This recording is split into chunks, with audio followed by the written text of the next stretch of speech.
रोज़मर्रा की ज़िंदगी में कमर में दर्द होना बहुत ही आम है। ज़्यादातर केसेस में इसका इलाज सिंपल पेन किलर्स और रेगुलर एक्सरसाइज़ेस के द्वारा किया जाता है। क्या हैं ये एक्सरसाइज़ेस? आइए जानते हैं हमारे आज के इस वीडियो में।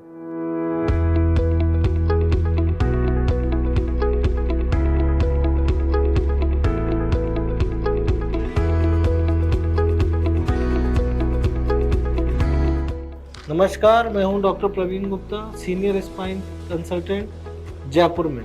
आज हम बात करेंगे कौन सी एक्सरसाइजेज हम लोगों को करनी चाहिए ताकि हमें बैक पेन ना हो, और अगर पहले से हो रहा है तो उसके लिए हमें कौन सी एक्सरसाइजेज करनी चाहिए, उसके बारे में भी हम बात करेंगे। बैक पेन का जो सबसे कॉमन कारण है वो है डीजनरेटेड डिस्क या मांसपेशियों में अकड़न।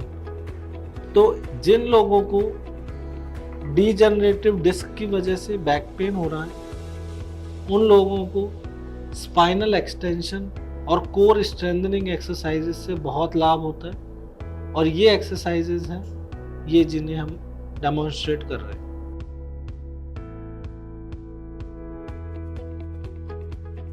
इसमें हमें उल्टा लेटना है, पेट के बल लेटना है, और एक पैर को कूल्हे से पूरा सीधा उठाना है बिना घुटना और एड़ी को मोड़े हुए।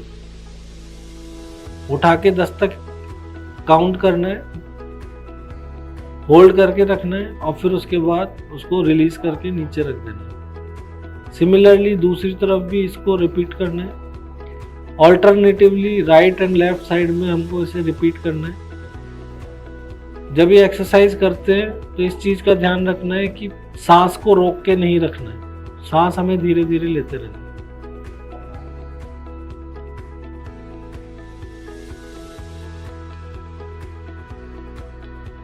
इसमें उल्टा लेटे हुए दोनों हाथों को छाती के बगल में रख के कमर से आगे के शरीर को हमें ऊपर उठाना है, होल्ड करके रखना है, 10 तक गिनती करनी है, और फिर नीचे आना है।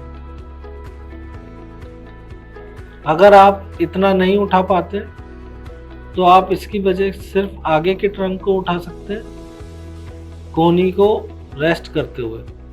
लेकिन धीरे धीरे जैसे जैसे आप इस एक्सरसाइज को करते जाएंगे तो आपका एम ये होना चाहिए कि आप पूरी तरह से उठ सकें।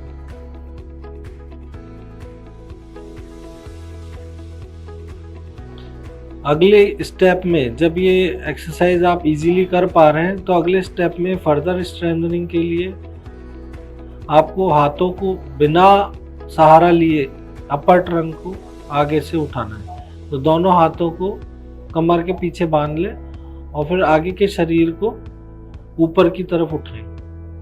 उठा के होल्ड करके रखें, 10 तक गिनती करें, और फिर नीचे आ जाए। ऊपर जाना और नीचे आना दोनों स्लो मूवमेंट होने चाहिए, झटके से कोई भी एक्सरसाइज नहीं करनी।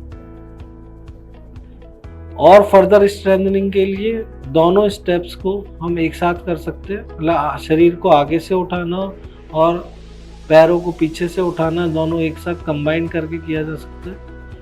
ये यूजुअली एडवांस ट्रेनिंग का प्रोग्राम है।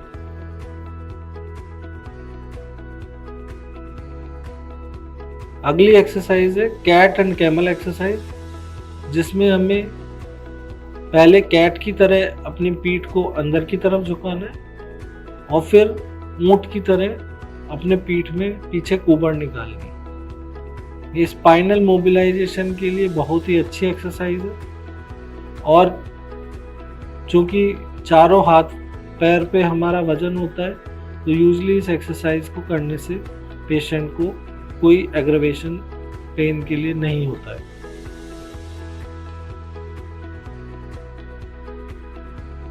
दाएं हाथ और बाएं पैर को हवा में उठा लेना है, होल्ड करके रखना है, और फिर वापस अपनी पोजीशन में वापस आना है। फिर इसी को दूसरी तरफ रिपीट करना है। बाएं हाथ और दाएं पैर को हवा में उठाना है और हमें बैलेंस करना है बाकी दो लिम्स पे, और होल्ड करके रखना है, और फिर वापस अपनी पोजीशन में आना है।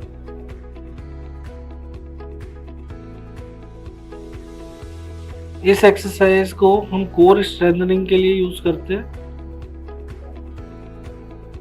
इसे कहते हैं प्लैंक एक्सरसाइजेस।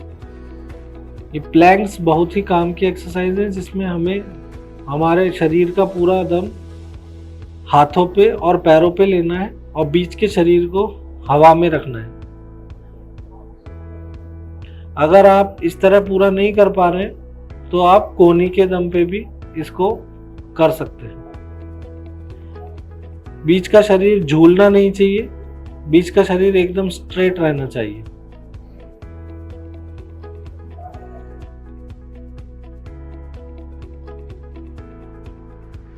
अगली एक्सरसाइज जो है वो है पेल्विक लिफ्ट एक्सरसाइज। इसमें पूरी पेल्विस और कमर को ऊपर उठाना है। इसे ब्रिजिंग एक्सरसाइज भी कहते हैं। इन सभी एक्सरसाइजेस को करने से पहले आपको कुछ प्रिकॉशंस भी रखने हैं।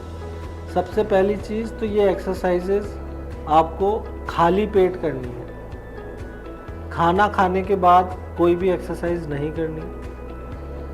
दूसरा, ये जो भी एक्सरसाइजेस बताई हैं, अगर कोई भी एक्सरसाइज करते हुए आपको दर्द बढ़ता है तो उस पर्टिकुलर एक्सरसाइज को आपको बंद कर देना है। तीसरा, कोई भी एक्सरसाइज करते समय हमें सांस रोक के नहीं रखनी है। जब हम पोजीशन को होल्ड करते हैं तो उस समय हमें सांस रोक के नहीं रखनी है। उस समय हमें धीमी गति से अपना सांस लेते रहनी है। चौथा, अगर जो भी हम एक्सरसाइज कर रहे हैं तो उसमें कोई भी मूवमेंट को झटके से नहीं करना है। किसी भी पोजीशन को अचीव करने के लिए धीरे धीरे अचीव करना है और वापस नॉर्मलाइज होने के लिए भी धीरे धीरे वापस नॉर्मलाइज होना है। किसी भी एक्सरसाइज को करते हुए झटके से कोई एक्सरसाइज नहीं करनी।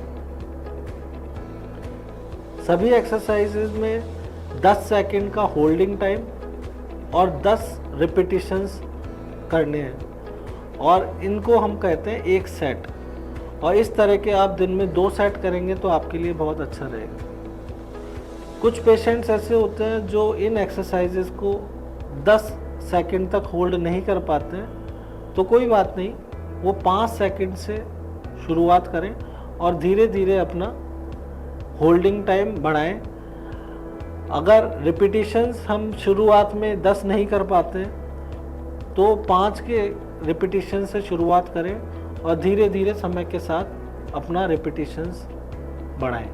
हर पेशेंट के लिए जो एक्सरसाइज है उसकी पर्टिकुलर पैथोलॉजी को देखते हुए उनके कंसल्टेंट स्पाइन स्पेशलिस्ट और फिजियोथेरेपिस्ट की गाइडलाइन में एक्सरसाइजेस करना बेस्ट है। ये हमारा वीडियो उन लोगों के लिए हेल्पफुल है जो बहुत रीडिली इन सर्विसेज को अवेल नहीं कर पाते। फिर भी मेरी ये सलाह रहेगी कि अगर आपको कभी भी कोई डॉक्टर एक्सरसाइजेज प्रिस्क्राइब करते हैं तो आप उनको फॉलो करें।